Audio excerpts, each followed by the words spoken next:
Hi guys, this is Joey or Rowan, and this is today's video about how to honour your ancestors at Samhain. And originally I had a very different plan of what I was thinking I was going to do with this video, and then it sort of occurred to me and came to me that I should just talk rather than, because I was originally going to research and look in books and tell other people's ideas, and I sort of got the message that no, you should sort of just talk about it. I will show you a couple of books for newbies as well, but honouring your ancestors without calling them is what I do at Samhain. See the other video for discussion about that. But it's a very personal thing. So every witch will honour their ancestors in a slightly different way, and I'm just going to talk about some ideas about things you can do, and you know, so it's a personal a personal insight rather than me just reading from books. But two really good books about the celebrating of the Wheel of the Year, in which you can find all sorts of ideas. So these are for newbies or for people who love having a read of books. I mean, I have a mini library going on, and I will continue to buy books until I'm popping my clogs, basically, probably. But these are two really good ones. So this is Gail Duff, The Wheel of the Wiccan Year, and this is $10.99 new. I don't know how much it is on Amazon, but I got this some years ago, and it is really, really, really brilliant. There is so much information. That there's a little bit of an introduction, and then there's all sorts, lore, god and goddess, altar ideas, yada yada yada yada yada. So I'll just read the back actually. Detailed descriptions of the individual festivals and how they relate to our natural world and our lives. The use of spells, songs, chants, affirmations and meditations. Simple yet powerful rituals for the solitary practitioner and for groups. Rituals, recipes for ritual incense, cakes and wine. So that is Gail Duff's The Wheel of the Wiccan Year. And then this is Edain McCoy Sabat's A Witch's Approach to Living the Old Ways, which is this one.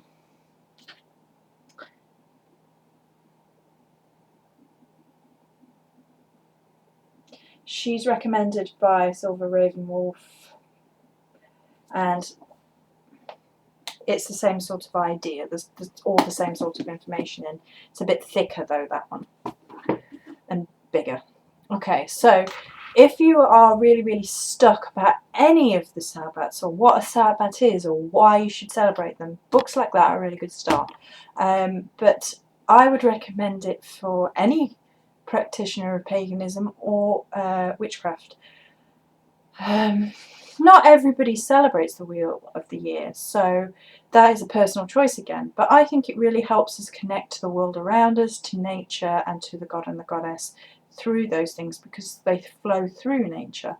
And so by celebrating the Sabbats, you are celebrating your gods, and you are celebrating the changing of the world around you in nature, the Wheel of the Year, which at its core is something we all hold dear to us. Is nature is a big draw for a lot of pagans. They can see the divinity in the world around them, and so the Wheel of the Year is sort of something we can do to celebrate it, and it's a really fab way to celebrate, to keep the joy in. And so that's just a little side note before we get started. Right, so how to honour your ancestors without calling them at Samhain. So I mentioned yesterday two ways in which you can do this.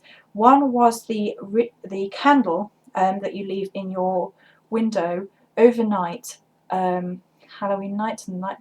I leave it in my window the night before Halloween and Halloween night, so, and possibly the night after. So this is my battery operated candle, which I leave in the window in here, and because it's battery operated, as I said yesterday, no threat of burning the house down. And that was from a pound shop last year that my sister bought me. The other way that I mentioned yesterday is leaving a plate of food out. You can leave a plate of food outside or at your dinner table with foods. And something that absolutely wonderful Belladonna mentioned that she does is she cooks her maternal grandmother's favourite foods in celebration of her. So if you were going to leave a plate of food out or whatever, you could then incorporate that idea, which I thought was really lovely, like cook their favourite foods and honour them that way. So how else can you honour them? Well, if you've lost somebody recently, and it can be a family member, a non-family member, even pets, then you might want to say a few words. You could write a little poem. You could just say, write a little, not a eulogy, but a sort of a remembrance, just a little remembrance statement. So, to my dearly beloved, whomever whom I lost, I miss you, and maybe do a memory list of, say, 5 really wonderful memories that you and they shared, and that you will carry those with you, and maybe the lessons that you learned from them. Maybe not to go on and on and on, because you will exhaust yourself, so maybe limit yourself to, say, 5 memories and something that each of those taught you. So if I was to say honour my grandmother, I would maybe pick up on the memory of her taking us for long walks through the countryside, and how it taught me to be aware of nature and to treasure nature and see the changing of the seasons, and it helped me in my pagan path to connect to nature. So that's just one example. So that's 3.5 examples already. Leaving a plate out of food, and like Belladonna's idea of the favourite foods. The candle in the window is a traditional Samhain thing to guide spirits to the summerlands, because the veil is thin and they might get lost. So it's a guiding them to the next world. And then like a remembrance list, something you say. Even you don't have to say it if it's the pain is too near. You could just write it down and then read it and then feel it. It's the act of remembrance, of honouring them, which is important. You don't have to read it out. Then there is the ancestral altar, which a few people have mentioned. Belladonna mentioned hers as well, and I can't actually have a permanent altar for ancestors. There's a couple of reasons for this. One, I can't have permanent altars, which is why my altars are quite small. I have to be able to put them away in case when inspection comes around, and because of that I can't really have a permanent altar. I'm also estranged from my immediate family. I honour my maternal grandmother and my maternal grandpop, and apart from them I'm estranged from my family. So I can't even have photographs, because I have no way of getting hold of any photographs, because my mother wouldn't give me any, and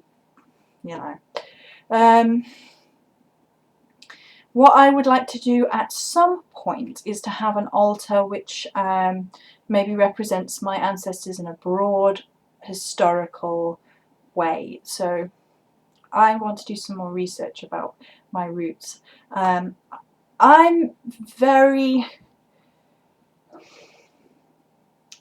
not persuaded yet, but I have an inkling there might be some Celtic in my family line. Because one side is Welsh, and I was reading about Celts, and there was Celtic in everywhere. I mean, most people associate Celtic with being Irish, which is where they lasted the longest, but they also had a presence in Wales, Scotland and England and Ireland, and many other places in the world besides. It's something something in the new year that I'm going to be researching. And because my matron goddess is the Morrigan, which has been revealed to me in recent-ish times, it sort of suggests to me there might be some Celtic stuff in my family. So that is something I would like to maybe research into, maybe find out if there is or if there isn't, or if I'm just doodle-lally. And then I'm going to have a broad, generalised ancestor altar at some point with, if there is Celtic, with Celtic ideas on it. And I might make it Celtic anyway, just because of the Morrigan. So having a Celtic ancestry altar for offering, which is Celtic because the Morrigan is, and honour them through that.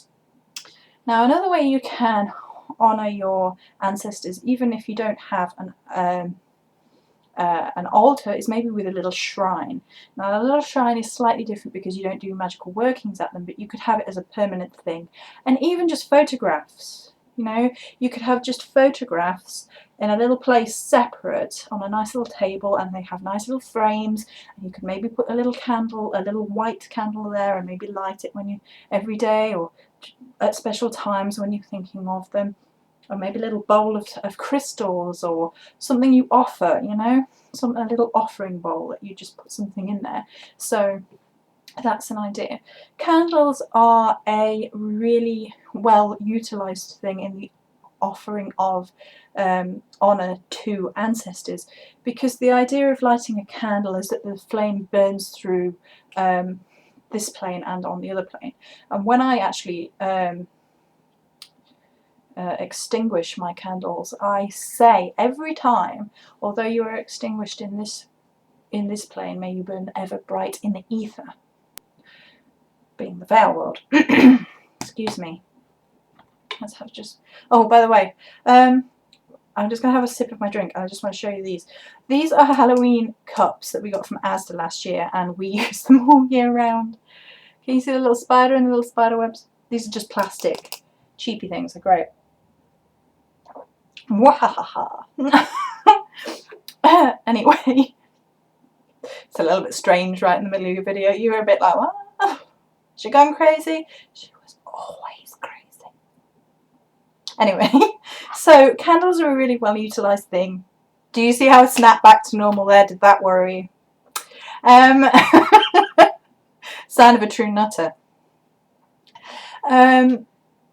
So candles burn ever bright in the ether, and the beautiful thing about candles, I mean, I am a candle magic nut. Fire is the element that I adore working with magic wise, and I create my own candles, I decorate my own candles. You know, I really want to make beeswax spirals like the ones I buy from Fragrant Temple, but I had a look into the price of beeswax. Eesh! For coloured sheets of beeswax in the UK, for some reason, it's really expensive, and I'm better off just buying them from the Fragrant Temple, because that way they are beautiful, they are already done, and they cost less. Anyway, you can get some beautiful spiral beeswax candles. You can make your own candles like I do. You can colour coordinate your candles. You can have all sorts of candles. If you have a very little space, you could just have a few little tea lights. Or you could have like one tea light that you replenish, and maybe you could have a tea light and then you just sprinkle some herbs around the outside. They don't have to be attached. It could be the offering, you see. I don't think I have a tea light. No, I don't have a tea light on my desk. I don't think I have a burn. Oh, no. Oh no, that's not a tea light. Okay. I sometimes use tea lights to, this is a good trick. I sometimes use tea lights when I don't have a candle holder that will securely hold my spell candles. So this is a spell candle, and then that's a tea light. So I burn the tea light and then pop that on. That's a helpful little tip. So, say you were to want to burn a cat spell candle for your ancestors. So say a white one, and then you just you could just attach it to the bottom of the tea light like that. You could sprinkle herbs around the bottom, and then you could just light it for a little while, and then you could keep lighting it every so often. You could place crystals on your altar. If a particular crystal resonates with the person you are remembering, or if a particular crystal is your favourite, or I don't know. you could just hold that crystal. I mean, a quartz would be perfectly great because it's a great multi-purpose thing, or a rose quartz, because rose quartz are for love. But if they had a particular favourite stone, you could utilise that. If not, maybe something like a quartz or a rose quartz, and just hold it and just charge it with your intent, which is to honour your ancestors, and then place that on their little shrine or on their little altar or whatever. I'm just throwing out ideas as they come to me now. So, oh, I did see another idea at Samhain that you can do, which was if you were naming people, like multiple people, which isn't so obviously relevant to me, but if you wanted to name, say, 10 people, you could use birthday candles in a little pot, or like in a cake even. You could make a really, really nice cake, like a birthday cake, but for Samhain, and you could place a little candle on each, and then light them in the honour of each person, naming them, and then your family could then share the cake, so you were eating the cake in an offering as well, and then leaving a slice out for your ancestors, like the food thing. That might be a nice idea. That just came to me in my head right now. Just throwing ideas out at you as they are inspired into my head. So I think we'll leave it there, because I want to, I've thrown a few ideas out. There's candles, there's crystals, you could leave herbs as offering, you could burn herbs as offering, you could have a little fire, and maybe you could make little bundles of offering. Here's another idea. I said I was done, apparently I'm not. You could, with Samhain, fire is a big part of Samhain. In Britain they used to burn fires on the hilltops in Samhain. Some places still do, to ward off evil spirits at this time of year. And fire is a big part of the Samhain ritual for many reasons. I will probably do a video on that by itself, because that's a part of magic I really enjoy. So you could, if you're having a bonfire, or if you're in England, you can have a bonfire night on the 5th. And you have your own little bonfire, or you have like maybe a mini one inside, or even if you're just burning things in a cauldron on a charcoal disc, maybe you could maybe make little herb bundles or a herbal incense which is for your ancestors, and burn that in offering. That would be really lovely. Like you could make your little smudge bundles, or what, like little herbal bundles, and offer them you know, in offerings, there, a few words, and then let them burn on the fire, and the smoke and the fire then goes off in offering.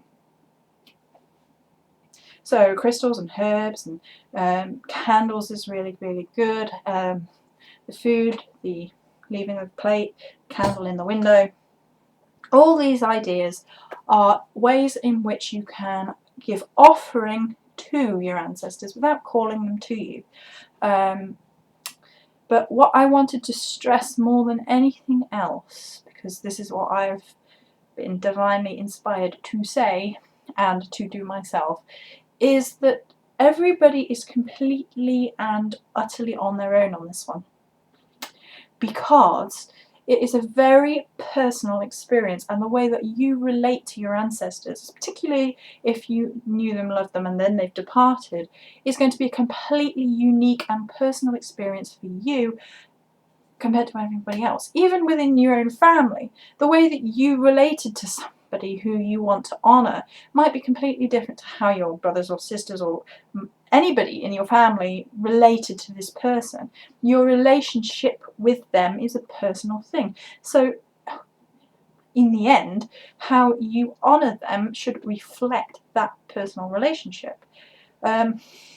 So for example, if you and your grandmother used to share a little hot chocolate before bed when she used to babysit you, and she would put cinnamon in, for example, that it's not quite a story of mine, it's similar to stories of mine, so I assume that you could then do that in offering.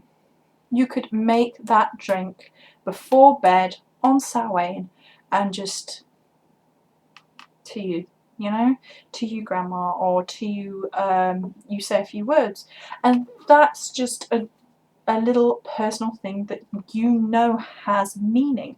And if you know it has personal meaning to you and the person, then that's the most blessed offering you can give them, in my opinion. So, whew, I think that's the place to end it for this video. So that's it. Indulge your creativity, indulge your personal memory, and believe in yourself when honouring your ancestors. Many blessings.